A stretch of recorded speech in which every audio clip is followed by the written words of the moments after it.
Mines and mineral का bill है ना, ये पाकिस्तान की सियासत का महवर बन गया है और इसमें दो राय है पाकिस्तान में।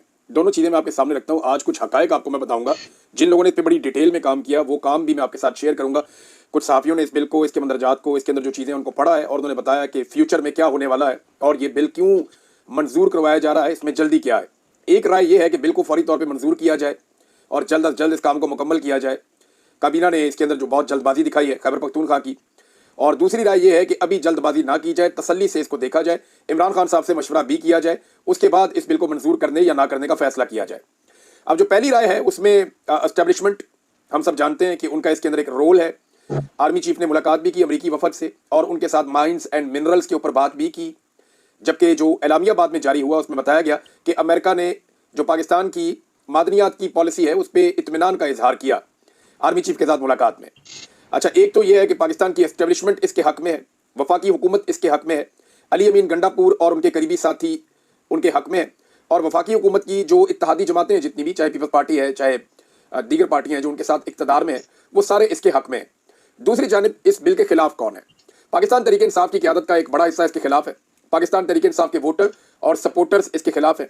बहुत सारे MNAs इसके खिलाफ आवाज़ उठा चुके हैं। वो लोग जो इमरान खान साहब के बड़े डाई हार्ट साथी हैं वो भी खिलाफ है। इमरान खान साहब की फैमिली ने, उनकी बहनों ने इसके खिलाफ मौक़िफ़ लिया है। अपोजिशन का जो इत्तेहाद है, खासतौर पे महमूद खान चकजई साहब, अल्लामा राजा नासिर अब्बास साहब, इन लोगों की तरफ से भी यही खबर है कि वो भी इसके खिलाफ है। कबायली अमायदीन जो है खैबर पख्तूनख्वा के, वो भी इसके खिलाफ है। अब हर मामले के ऊपर खैबर पख्तूनख्वा की हुकूमत जो कहती है कि हम जरगा बुलाएंगे, चाहे अफगानिस्तान के साथ मुज़ाकरात का मामला हो, खैबर पख्तूनख्वा के किसी इलाके में ऑपरेशन का मामला हो, अमन व अमान के दीगर मामला हों, हर चीज़ के अंदर ये बात की जाती है कि हम कबायली जरगा बुलाएंगे। तो ये खैबर पख्तूनख्वा का जेवर है, ये खैबर पख्तूनख्वा की मादनियात है। इन वसाइल पे जो पहला हक है वो खैबर पख्तूनख्वा के कबाइल का है, वहाँ के लोगों का है। तो इस पे कबायली जरगा क्यों नहीं बुलाया जा रहा, ये भी एक बड़ा सवाल है। मेरे ख्याल में कबायली जरगा बुलाना चाहिए। वहाँ पे ये फैसला होना चाहिए कि आया ये जो मादनी वसाइल है इनके ऊपर ये नया बिल लाने की ज़रूरत है या नहीं है, क्योंकि इससे पहले बिल मौजूद है और इससे पहले कानून भी मौजूद है। और अब एक नया कानून बनाने के पीछे रीज़न क्या है उस पर हम बात कर लेते हैं। लेकिन पहले चंद बयानात जो मैं आपके सामने रखूँगा। जिन लोगों ने बिल पे गौर किया, इनमें एक टीम है हमारी इस्लामाबाद में दोस्तों की, रज़ी ताहिर साहब हैं, हरबीत सिंह साहब हैं, कुछ और दोस्त हैं उसके अंदर। इन्होंने इसके ऊपर तहकीक की और कुछ इन्फॉर्मेशन इन्होंने जारी की है। ये बिल उजलत में पास करना गलत है, वो लोग ये कह रहे हैं, और खैबर पख्तूनख्वा के अवामी वसाइल जो है उनके साथ ज्यादती है।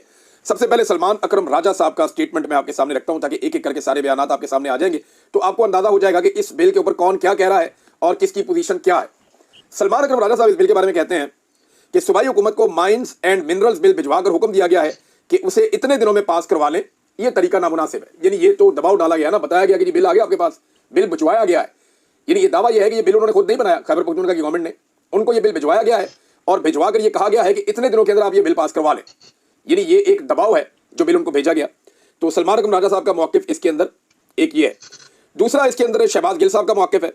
शहबाज गिल साहब का कहना है कि मैंने ये बिल पढ़ा है और इसको समझा है, माहिरीन से बात की है। मेरी नाकस ख्याल में खैबर पख्तूनख्वा मिनरल्स बिल जो है इसमें खान साहब की रिहाई और कैद, ये दोनों की चाबी है। जर्नल्स को मादनियात चाहिए, इन्हीं मादनियात को दिखाकर आलमी बरादरी से खान की तवील कैद पर रजामंदी मांगी जाएगी। बिल को खान की रिहाई तक किसी सूरत पास मत करें। मुझे लगता है कि जब तक मिनरल बिल पास नहीं हो जाता खान की मुलाकात को बंद रखा जाएगा। इन्हीं मिनरल्स को सस्ते दामों बेचकर इमरान खान जैसे हीरे को जेल में रखने का सौदा आलमी साम्राज्य के साथ किया जाएगा। ये मामला इतना सादा नहीं। गौर करें, नून लीग इस बिल की हमायत कर रही है। देखें, अब अगर इसको सिंप्लीफाई करें ना तो वो कहना क्या चाह रहे हैं, मैं आसान अल्फाज में बताता हूँ। शहबाज गिल और दीगर कुछ लोग ये कहना चाह रहे हैं कि ये जो खैबर पख्तूनख्वा की मादनियात हैं, खैबर पख्तूनख्वा के लोग ही इमरान खान के साथ पूरी ताकत के साथ खड़े हैं। उन्हीं लोगों की मादनियात को बैरून मुल्क से जो लोग इंसानी हकूक के लिए दबाव डाल रहे हैं या जो ममालिक दबाव डाल रहे हैं, वहां पे लॉबिंग के लिए और उनको लालच देने के लिए ये मादनियात उनको ओने पोने दे दी जाएगी। यानी अगर अमेरिका से बिल आ रहा है या अमेरिका से मुश्किलात आ रही है मौजूदा हुकूमत के लिए और आवाज़ उठ रही है ओवरसीज पाकिस्तानियों की जानिब से कि इमरान खान को छोड़ें, और ओवरसीज पाकिस्तानी वहाँ पे माहौल बनाते हैं, वहाँ की गवर्नमेंट को मजबूर करते हैं कि बिल पास करें, तो इस सारे प्रोसेस को रोकने के लिए जो वहाँ साहब इक़्तिदार लोग हैं उनको ऑफर किया जा सकता है कि जनाब ये बहुत सारी मादनियात हैं, अरबों डॉलर्स की हैं, तो ये तोहफतन कबूल फरमाएं और इमरान खान वाला मामला जो है भूल जाए। वो ये कहना चाहते हैं, जो शहबाज गिल साहब है वो ये बात कहना चाहते हैं। मैंने सिंपल करके आपके सामने रख दी है। क्या एग्जैक्टली ये हो जाएगा या ये हो पाएगा? इस पर एक इंडियन जर्नलिस्ट हैं अशोक सवेन, वो ये कहते हैं कि पाकिस्तान को करप्शन के जरिए दिवालिया करने के बाद अब शरीफ खानदान माइनिंग के नाम पर मुल्क को लीज पर देकर नीलाम करने का मनसूबा बना रहा है। ये एक बैनुल अक़वामी जर्नलिस्ट हैं अशोक सवेन, उन्होंने भी इसके ऊपर ये स्टेटमेंट दिया है। और नवाज शरीफ और शहबाज शरीफ का एक पुराना स्टेटमेंट जो मैंने सबसे पहले आपको निकाल के दिखाया था 12 जनवरी 2015 का, जब इन्होंने कहा था कि हम लोहा ढूंढने निकले थे और सोना और चांदी मिल गया हमें, तब भी इन्होंने कौम को बड़ी नवीद सुनाई थी कि अब हम IMF से भी जान छूट जाएगी, पाकिस्तान में लोग नौकरियां करने आएंगे, पाकिस्तान दुनिया का अमीर तरीन खित्ता बनने जा रहा है। तब ये राहील शरीफ साहब को इन्होंने खुदा बनाया हुआ था, अभी जो है वो जनरल आसिम मुनीर साहब को इन्होंने खुदा बनाया हुआ है। तो ये हमेशा आर्मी चीफ का दिमाग खराब कर देते हैं, जो भी आर्मी चीफ आते हैं, फिर ये उनके साथ झगड़ा भी कर लेते हैं बाद में, जब इन्हें पता चलता है कि अब आर्मी इनको सपोर्ट नहीं कर रही है, उनके साथ लड़ाई भी करते हैं।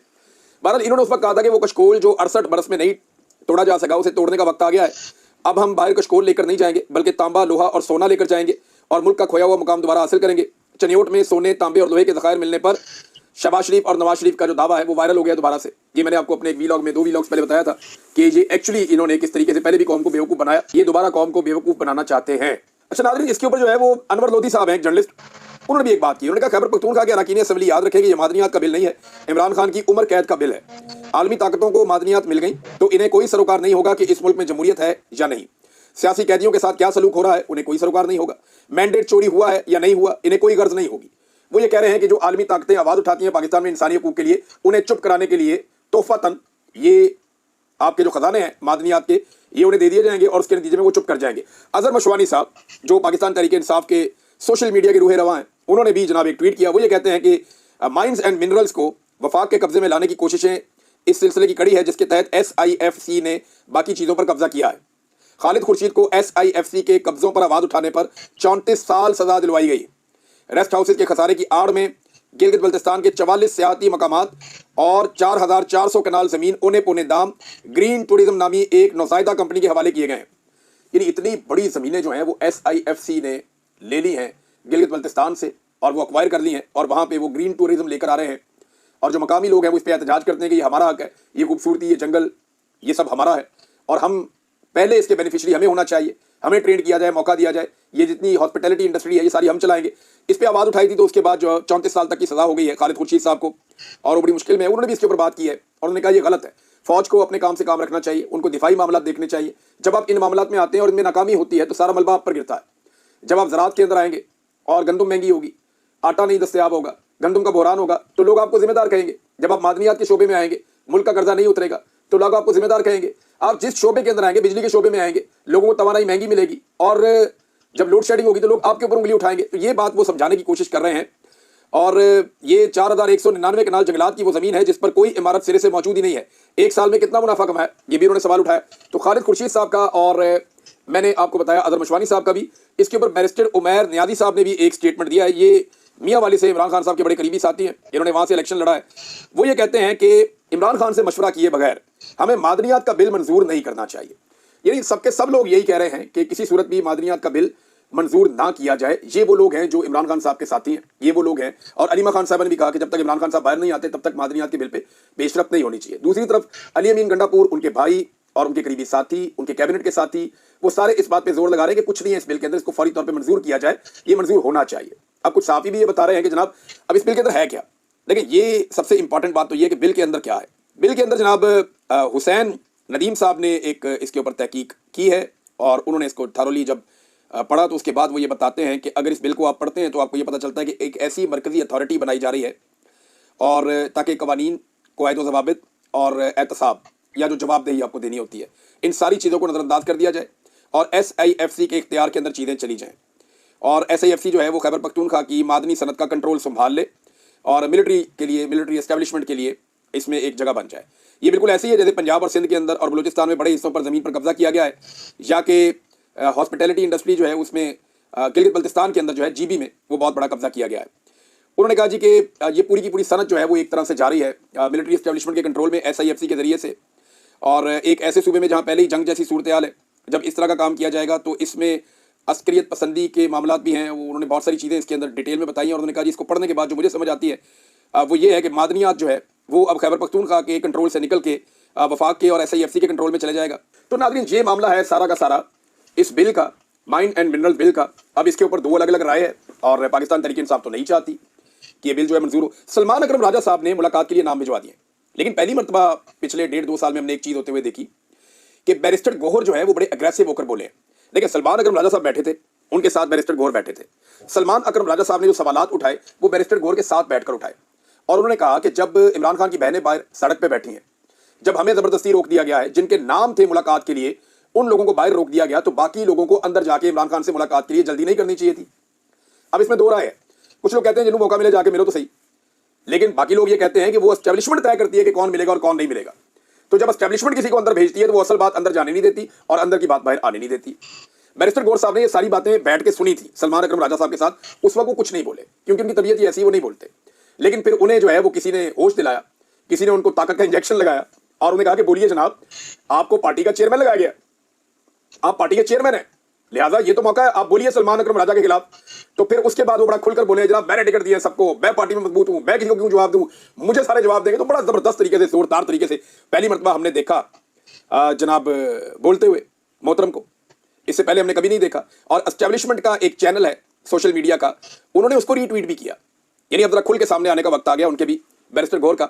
और उन्होंने एस्टेब्लिशमेंट के एक चैनल को रीट्वीट भी किया और वहां से रिक्वेस्ट आती रहती है मुख्तलिफ साफियों को, मुख्तलिफ लोगों को कि हमारे चैनल को रीट्वीट करें, जरा इसकी रीच बढ़े, क्योंकि चैनल के ऊपर जो है वो बजट बहुत ज्यादा लगा दिए, लेकिन काम हो नहीं रहा, बयानियां बन नहीं रहा, इवन उसकी रीच ही बिल्कुल खत्म हो गई है चैनल की। तो अब वो पाकिस्तान तहरीक इंसाफ के रहनुमाओं को कहते हैं कि हमें आगे इंटरव्यू दे दो। अभी एक डिजिटल चैनल है जो एस्टेब्लिशमेंट के जरिए कंट्रोल चलता है, उसके ऊपर आजम सवाती साहब को भी देखा गया और अभी जो है वो एक रीट्वीट किया बैरिस्टर गौर साहब ने। तो वो बेचारे रिक्वेस्टें करते रहते हैं कि जनाब हमारा रीट्वीट कर दें। सहाफियों को भी कहते हैं, जिन लोगों के पास पाकिस्तान तहरीक इंसाफ के लोग हैं उनको भी कहते हैं कि आप रीट्वीट कर दें, इसको जरा वायरल करें थोड़ा सा। तो बेचारे कोशिश करते रहते हैं। डिजिटल चैनल तो उन्होंने बना लिया है, करोड़ों रुपया लगा भी दिया है, लेकिन अभी तक उसका आउटकम कुछ नहीं आया। सलमान अकरम राजा साहब भी डट गए, वो ये कह रहे हैं जवाब तो देना पड़ेगा कि आप हमें छोड़ के अंदर कैसे चले जाते हैं। देखिए, इसमें पाकिस्तान तहरीक इंसाफ की जो क़यादत है ना, वो बैठ के भी इस चीज़ को तय कर सकती है। वो इस बात को बैठ के तय कर सकती है कि जनाब तय कर लेते हैं कि जिनके नाम दिए जाएंगे फिर वही अंदर जाएंगे, बाकी लोग अंदर नहीं जाएंगे। वरना इस तरह तो ये हमेशा शक ही रहेगा, लोग मशकूक बनते रहेंगे कि एस्टेब्लिशमेंट जिसको चाहती है उसको अंदर भिजवा देती है इमरान खान साहब से मिलने। और इमरान खान साहब ने खुद कहा नियाज़ुल्लाह नियाज़ी साहब के बकौल कि जनाब जिसको मैं मिलना चाहता हूं उन्हें अंदर भेजते नहीं और जिन्हें मैं नहीं बुलाता उनको अंदर भेज देते हैं मिलने के लिए। अब बैरिस्टर गौर साहब को मिलने में इमरान खान साहब की क्या दिलचस्पी होगी? बैरिस्टर गौर साहब से सवाल किया सहाफियों ने, और बार बार सवाल किया, लगभग 6-7 मरतबा सहाफियों ने सवाल किया, उन्होंने जवाब नहीं दिया। सहाफियों ने पूछते रहे कि क्या आपने इमरान खान को ड्रोन हमले के बारे में बताया, क्या आपने इमरान खान को ड्रोन हमले के बारे में आगाह किया? तो जो इमरान खान साहब से लोगों ने मुलाकातें की हैं, उन्होंने इमरान खान साहब को ना तो ड्रोन हमले के बारे में बताया है और ना ही इमरान खान साहब को ये माइंस एंड मिनरल्स बिल, जिसके तहत खैबर पख्तूनख्वा की जो मादनियात हैं वो मुबैना तौर पर कंट्रोल में चली जाएंगी, वफाक के बहुत हद तक बहुत सारी चीजें उनके कंट्रोल में भी आ जाएंगी, कुछ चीजें इंडिपेंडेंट हो जाएगी और उनके ऊपर जो है वो निगरानी खत्म हो जाएगी, खैबर पख्तूनख्वा की हुकूमत का कंट्रोल कम हो जाएगा। ये दावे किए जा रहे हैं इस हवाले से। तो ये इसके बारे में भी इमरान खान साहब को नहीं बताया गया। इमरान खान साहब के पास तो जेल में बहुत वक्त है, ये 130 सफ़े पहुंचा दें उन्हें, इमरान खान साहब पढ़ लेंगे, लेकिन एस्टेब्लिशमेंट इमरान खान साहब की मुलाकात नहीं करवा रही। कोशिश ये है कि ये बिल पास हो जाए इमरान खान साहब से मुलाकात होने से पहले, इससे पहले कि इमरान खान को पता चल गया। और अगर इमरान खान ने कहीं कह दिया कि ये बिल पास ही नहीं करना, तो फिर तो सारे चाहे उल्टे लड़क जाए सीधे लड़क जाए, अगर ये सारे चाहेंगे भी तो बिल पास नहीं कर सकेंगे। एमपीएस ने वोट ही नहीं डालना, और जो एमपीए वोट डालेगा फिर वो अपने हल्के में नहीं जा सकेगा खैबर पख्तूनख्वा में, ये मैं अच्छी तरह जानता हूं। तो इस वक्त जो है वो जिंदगी और मौत का मसला बना हुआ है। अली अमीन गड्ढापुर साहब के पास बकौल सलमान अकरम राजा साहब के ये टारगेट है कि आपने इतने दिन में बिल पास करवाना है। वो बेचारे जोर लगा रहे हैं, कोशिश कर रहे हैं, लोगों को कह रहे हैं हमारी नीयत बहुत अच्छी है, हम बहुत अच्छा काम करने जा रहे हैं, लेकिन अब लोग मानने के लिए तैयार नहीं है। मामला जो है वो मशकूक हो गया, जैसे कि नहरों वाला मामला है। इस पर डॉक्टर आरिफ अलवी साहब का मुबैना तौर पर स्टेटमेंट आया। डॉक्टर साहब ये कहते हैं, सदर थे पाकिस्तान के जरदारी साहब से पहले, वो कहते हैं मेरे पास भी ये मामला आया था दरिया सिंध में नहरें निकालने वाला, मैंने साफ इनकार कर दिया था। हालांकि इनकी सिंध में कभी हुकूमत नहीं बनी, इन्होंने पानी के ऊपर कभी सियासत भी नहीं की, लेकिन इन्हें इस बात का आइडिया था कि सिंध का जो किसान है वो बर्बाद हो जाएगा, तो इन्होंने नहीं किया। और इस मरतबा भी अगर आवाज उठाई है तो पाकिस्तान तहरीक इंसाफ ने उठाई है कि ये सिंध के पानी के ऊपर नहरें बन रही हैं, दरिया सिंध के पानी के ऊपर। और उसके बाद पीपल्स पार्टी जो है, पहले उन्होंने खुद अप्रूवल दी। आसिफ अली जरदारी साहब की मीटिंग के मिनट्स मौजूद हैं, जिसमें जरदारी साहब ये कहते हैं कि ये नहरें जल्द अज जल्द निकाली जाएं, अच्छी क्वालिटी की निकाली जाएं, इनके पुश्ते पक्के किए जाएं, ताकि दरिया सिंध का पानी चोलिस्तान के सहरा के अंदर प्रॉपर टाइम पे पहुंचे, जहां पे SIFC के जेरे निगरानी रिटायर्ड मिलिट्री जनरल्स खेतीबाड़ी कर रहे हैं, वहां पे ये पानी फौरी तौर पे पहुंचाया जाए। ये तो जनाब जरदारी साहब का ऑर्डर है। अब सिंध के अंदर ये पानी जाना था, सिंध के लोगों का नुकसान होना था, जरदारी साहब को उस वक्त नहीं पता था? सब पता था। मामला खुल गया और खुलने के बाद अब बेटा खड़ा उस तरफ, अवाम के साथ कभी खड़ा होता है इस तरफ, वो इतना तंग आ गया बेचारे के, बाप अस्पताल में चला गया, बेटा दुबई में चला गया। उन्होंने कहा जान छुड़ाओ, खुद ही करो जो करना है, हमारी जान छोड़ो। लेकिन जो सिंध के अवाम है वो डट गए, वो एहतजाज कर रहे हैं, वकला भी एहतजाज कर रहे हैं। वो कह रहे हैं हमारा पानी आप चूस लेंगे तो हमारे पास क्या रहेगा, हम तो ग़िज़ाई किल्लत का शिकार हो जाएंगे। नाज़रीन, एक और खबर है, और वो खबर ये है कि खबर क्या है नाज़रीन, गंद है, बदबूदार किस्म का घटिया। एक आदमी को यहाँ पे इन्होंने लगाया था इंफॉर्मेशन मिनिस्टर। मुझे एस्टेब्लिशमेंट से सिर्फ एक बात पूछनी है कि ये आपकी चॉइस है। उसने ऐसा घटिया ट्वीट किया है इमरान खान और उनकी एहलिया के बारे में कि कोई गलीज तरीन आदमी भी, बदबूदार आदमी भी ऐसा ट्वीट नहीं करता। यानी आपने कभी इमरान खान से किसी की निजी जिंदगी के अंदर तो नहीं वो घुसता, या कभी आपने ये देखा हो कि कभी किसी लीडर ने ऐसे किया हो या किसी और सहाफी ने ऐसा किया हो? यानी इतनी घटिया और बदबूदार हरकत, और ऐसे आदमी को चूज किया बाकायदा, ऐसे आदमी का इंतखाब किया गया बाकायदा कि इसको इंफॉर्मेशन मिनिस्टर बनाना है। इमरान खान के बुग़्ज़ में इन्होंने सारा गंद मुल्क का इकट्ठा कर दिया और हर गंदे शख्स को जो है वो इन्होंने कोशिश की कि इसको नवाज दें। हर बुरे शख्स को इन्होंने इस्तेमाल किया इमरान खान के बुग़्ज़ में, इमरान खान के खिलाफ। तो मैं ये एस्टेब्लिशमेंट से जानना चाहता हूं कि ये आपकी चॉइस है। जरा अपने गिरबान में झांकें, इस आदमी का ये स्टेटमेंट पढ़े, आपको शर्म आ रही है या नहीं आ रही? अब भी आपको ये सोचना चाहिए कि आपने इस मुल्क के साथ किया क्या है। या तो आपको शर्म आनी चाहिए, या फिर हमें ये मानना पड़ेगा कि आपकी सोच वही है जो फातिमा जिन्ना के खिलाफ थी। आज भी आपकी सोच वही है जो बेनज़ीर भुट्टो की नंगी तस्वीरें फैलते वक्त आपकी सोच थी। आपकी सोच वही है, आपकी सोच बिल्कुल नहीं बदली। उसी घटिया ज़हनियत के साथ आज भी आप पाकिस्तान की सियासत को कंट्रोल कर रहे हैं।